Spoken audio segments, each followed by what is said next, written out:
Now, hearing that Berekete paid them the money back, I have not yet confirmed. I just heard, not yet confirmed. But if it is true, Berekete paid that money back, mega go girl, 60 million. And the pound Sapo. Gracie cannot tell me that he's not aware of it. Miwa can tell me that he's not aware of it, but Batu cannot say that. So if the 60 million of the autopsy was paid back, so why would they keep their mouth shut? Why would they quiet about it? We there here now. We confirm from Berekete.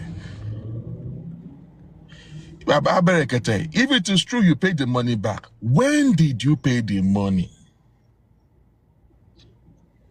Because they don't scam the public. Till date, we did not know where they did private autopsy.